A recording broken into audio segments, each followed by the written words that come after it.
आइए आज से हम बात कर रहे हैं 12वीं के प्रश्न बैंक की पहले अध्याय ठोस अवस्था में से ऑब्जेक्टिव जो क्वेश्चन आना है उनमें जो प्रश्न बैंक में ऑब्जेक्टिव दिए हैं उनमें पहला क्वेश्चन है सीजियम क्लोराइड में यदि सीजियम आयन की समन्वय संख्या 8 है तो क्लोराइड आयन की समन्वय संख्या क्या होगी। ये निश्चित आपको पता है, CaCl फॉर्मूले से आप पता लगता है जितने CS आयन होंगे उतने ही आपके Cl आयन होंगे, यदि जितने सीजियम आयन होंगे उतनी क्लोराइड आयन होंगे।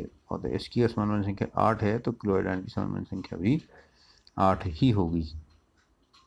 दूसरा प्रश्न दिया है षटकोणीय क्रिस्टल का उदाहरण कौन सा है, तो यहाँ पे आप देख सकते हैं षटकोणीय क्रिस्टल का उदाहरण केवल यहाँ पे ग्रेफाइट है।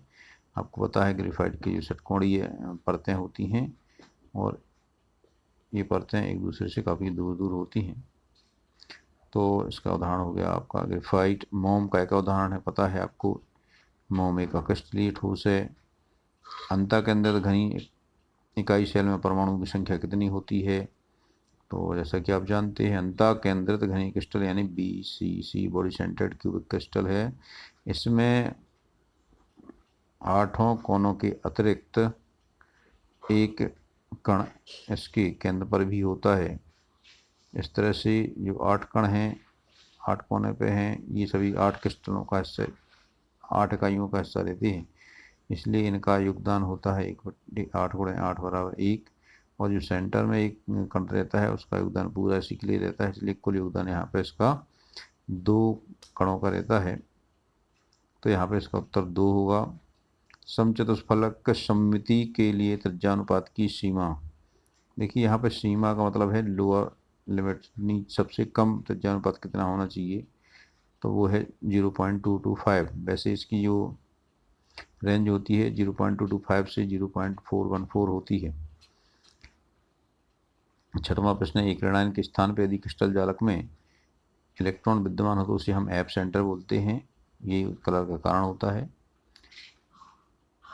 उस दोष में जब ऋणायन क्रिस्टल की सतह से बाहर पहुंच जाता है तो ऐसे समय में उससे ऋण आयन की जगह पे एक इलेक्ट्रॉन बच जाता है, वही इलेक्ट्रॉन रंग का कारण होता है, इसी को हम एप सेंटर यानी फारवे सेंटर कहते हैं। ये दूसरे प्रकार के जो प्रश्न है एक वाक्य में उत्तर देने वाले, इसमें देखिए पहला क्वेश्चन है चतुष्फल की रिक्तिका का त्रिज्यानुपात लिखिए, तो जी आप ऊपर ही पढ़ चुके हैं। चतुष्फल की रिक्ति के लिए त्रिज्यानुपात 0.225 से 0.414 होता है। आपको तो ये पता तो है ही त्रिज्यानुपात क्या होता, धनायन की त्रिज्या बटे ऋणायन की त्रिज्या, धनायन और ऋणायन की त्रिज्या के अनुपात को ही त्रिज्यानुपात कहते हैं। दूसरा क्वेश्चन है धात्विक पदार्थ की कुल विद्युत चालकता का पर ताप का क्या प्रभाव पड़ता है, तो जैसा कि आप जानते हैं चालकता तार की चालकता पे यानी धात्विक चालकता पे ताप बढ़ाने पे धात्विक चालकता घट जाती है, क्योंकि ताप बढ़ाने पे प्रतिरोध बढ़ता है। यदि विद्युत अपवर्तनीय चालकता है तो फिर चालकता बढ़ जाती है। समन्वय संख्या क्या है, तो किसी एक आयन को घेरने वाले विपरीत आवेश वाले आयन या दूसरे प्रकार के आयन की संख्या को हम समन्वय संख्या कहते हैं। इकाई कोश का क्या है, क्रिस्टल जालक की सूक्ष्मतम इकाई है जिसकी पुनरावृत्ति से पूरा जालक बनता है, यानी क्रिस्टल जालक की सूक्ष्मतम इकाई को हम इकाई कोश का कहते हैं। अगला प्रश्न है शॉटकी दोष होने पर क्रिस्टल के घनत्व पर क्या प्रभाव पड़ता है। जैसा कि आप जानते हैं शॉटकी दोष में समान संख्या में धनायन और ऋणायन जालक को छोड़कर के बाहर चले जाते हैं। जब धनायन और ऋणायन जब बाहर जाते हैं तो क्रिस्टल का घनत्व कम हो जाता है। डोपिंग क्या है, डोपिंग किसी शुद्ध पदार्थ यानी अर्धचालक में 3 संयोजी या 5 संयोजी शुद्धियों को मिलाने की जो क्रिया है उसे डोपिंग कहते हैं। आपको ऐसे ही पाठ के लगभग सारे प्रश्नों को आपको पढ़ लेना है और इनका लिख लिख के अभ्यास कीजिए। अध्याय 2 के कुछ प्रश्न और देख लें अपन। पहला प्रश्न है मूल प्रभाज या मूल अंश को समझाइए, 2 नंबर का प्रश्न है ये, तो आपको मूल अंश या मूल प्रभाज की परिभाषा लिखना है, उसका सूत्र लिख देना है। किसी विलयन में किसी एक अंग के मूलों और कुल मूलों के अनुपात को हम उस अंग का मूल प्रभाज्य कहते हैं। जैसे द्विअंगी विलयन ले लें, जिसमें x माने इसमें a और b दो पदार्थ खुले हुए हैं, यानी दो पदार्थ हैं, तो मान लीजिए a को विलेय माने और b को विलायक माने, तो विलेय का मूल प्रभाज्य होगा विलेय के मूल बटे विलयन के कुल मूल, और विलायक का मूल प्रभाज्य होगा विलायक के मूल बटे विलयन के कुल मूल। दूसरा प्रश्न है मूलरता को परिभाषित कीजिए। तो मूलरता, जैसा कि आप जानते हैं, मूलरता होती है किसी विलयन के 1 लीटर में उपस्थित विलेय के मूलों की संख्या, यानी विलेय के मूलों की संख्या बटे विलयन का लीटर में आयतन। इसको हम कैपिटल M से दर्शाते हैं। और यहाँ पे यदि हम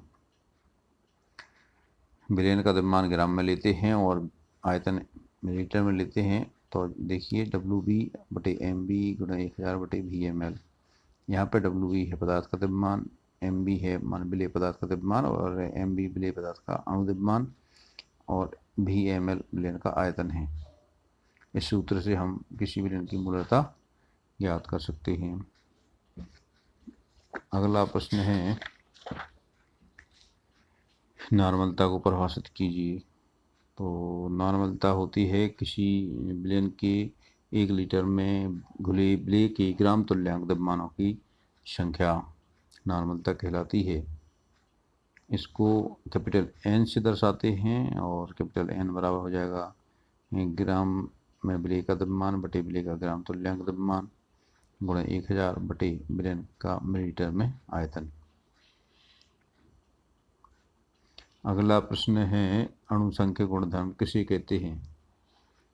तो अणुसंख्य गुणधर्म वे गुणधर्म होते हैं जो विलेय के, यानी जो विलयन में जो घोला गया पदार्थ है, विलेय के अणुओं की या उसके कणों की संख्या पर निर्भर करता है, ना कि उसकी प्रकृति पे।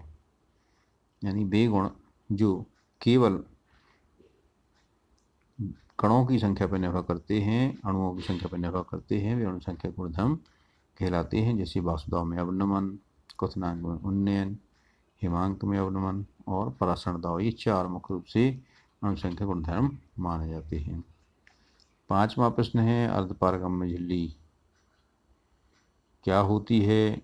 तो अर्धपारगम्य झिल्ली या जंतु झिल्ली एक ऐसी झिल्ली होती है जिनमें से केवल विलायक के कण पार हो पाते हैं, विलेय के नहीं। यानी उनके कणों की साइज, उनके छिद्रों की साइज इतनी होती है कि विलायक के कण उसमें से पार निकल पाते हैं, विलेय के कण उसमें से पार नहीं निकल पाते हैं, इसलिए इसको हम अर्धपारगम्य झिल्ली कहते हैं। ये जंतु झिल्ली या पार्चमेंट पेपर भी कहलाता है। अब PPM क्या है। PPM का फुल फॉर्म है पार्ट्स पर मिलियन। ये एक विलयन के घनत्व को बताने, एक विलयन की सांद्रता को बताने वाले कारक है।